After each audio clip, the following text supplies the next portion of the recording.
Bonjour à tous. Alors aujourd'hui nous sommes le week-end pascal 2020. Vous voyez, c'est le printemps, là il y a des cerisiers qui sont en fleurs, les pissenlits, c'est super beau, il y a du jaune. Le jaune c'est super. Alors je me présente d'abord, je suis berger.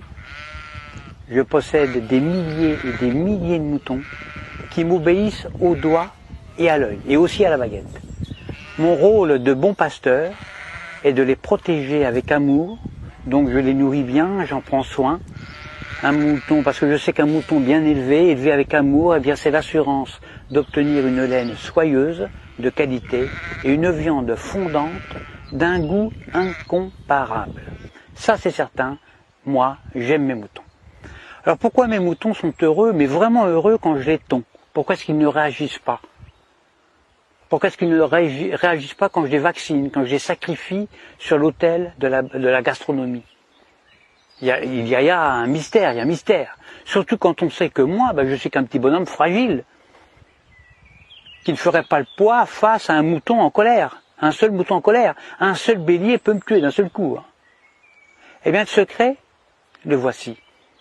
Pour qu'un troupeau de milliers de moutons soit docile, soumis, obéissant, eh bien, il suffit de jouer soit sur la peur, soit sur leurs besoins de sécurité.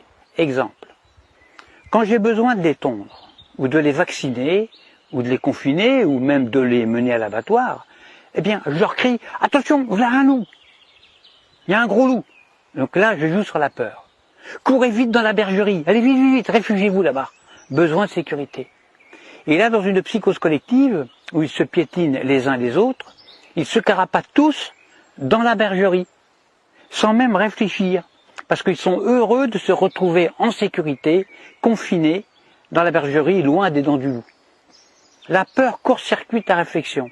Elle fait exploser leurs neurones. Alors déjà, qu'un mouton, il n'y en a pas beaucoup. Alors pendant que leur attention est dirigée vers le loup, eh bien moi, tranquillement, je les tonds, je les vaccine, je leur tatoue le gigot, je puce les rebelles, je castre les chefs, bien sûr, en leur injectant des médicaments, etc., etc. Et quand j'ai fini mon travail, eh bien, je les relâche tout doucement par petits groupes. Alors c'est vrai qu'ils se sont fait tondre, ça ils s'en rendent compte, ils le voient, mais ils sont heureux d'avoir échappé au gros loup. Ils sont tondus, mais encore vivants, donc contents, heureux. Je les fais alors bêler tous en chœur à la tombée de la nuit et je leur demande de m'applaudir à 20h au moment du journal télévisé qui leur raconte qu'ils ont échappé vraiment à un grand danger. Alors bien sûr, sur le nombre, il y a toujours quelques rebelles, des moutons noirs, qui sont des moutons plus intelligents que les autres, qui comprennent, ils ont pigé mon stratagème. Alors ils essayent, ils tentent désespérément d'expliquer à leurs frères moutons, à leurs congénères, que si le loup en croque 2 ou 3 seulement, le berger, lui, est beaucoup plus dangereux, puisqu'ils finiront tous sur une table en méchoui, ou sur la table pascale. Alors il faut les gérer, ces moutons noirs, qui ne veulent pas rentrer dans la bergerie. Parce que ce sont des rebelles, ce sont des esprits libres. Alors à ceux-là, soit je leur montre mon bâton, soit je les fais mordre par mon chien. Or le mieux, c'est d'égorger un seul mouton noir devant les autres. Alors ça, c'est super efficace. Ça. Pour un seul de sacrifié, j'en terrorise des milliers qui deviennent, mais alors, doux comme des agneaux. J'en tue un et j'en soumets des milliers. C'est comme ça qu'on étouffe la moindre velléité de révolte.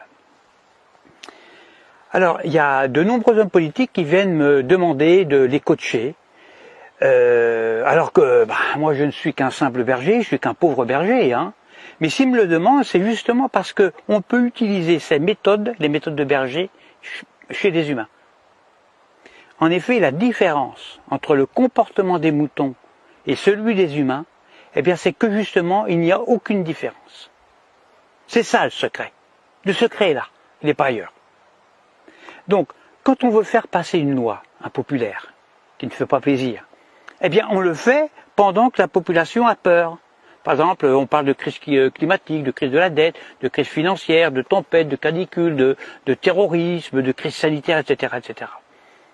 À cause du coronavirus, là on joue avec la peur, eh bien on a réussi à confiner non pas des milliers de moutons, mais des milliards d'humains sur toute la planète. sur toute la Terre. Des humains, confinés comme des animaux. Des humains déshumanisés. Et le pire, le plus révoltant, le plus dramatique, c'est que les chefs rebelles ferment leur gueule. Les grands chefs, ils acceptent aussi leur confinement. Alors la seule solution pour s'évader de ce piège machiavélique serait un réveil collectif. Alors moi personnellement, je ne perds plus mon temps à essayer d'éclairer les blaireaux. Ça ne sert à rien, ça ne sert strictement à rien. Parce que quand j'explique la stratégie dont sont victimes les moutons, soit le mouton est déjà éveillé, alors dans ce cas-là, toutes mes explications sont vraiment inutiles, ou alors je tombe sur un mouton con. Et si c'est un mouton con, il ne comprendra rien à ce que je lui raconte. Parce que justement, c'est un mouton con. Alors il faut faire attention parce que le mouton con, lui, il n'est pas fautif. Il est con, c'est tout, c'est pas sa faute. Alors à bientôt pour une prochaine vidéo. Pensez à vous abonner, à diffuser la vidéo parce que je me présente aux prochaines élections présidentielles et puis j'ai besoin de beaucoup d'électeurs. Et je dis, vive moi, votre futur président dictateur. Faites le bon choix, votez pour moi. À bientôt.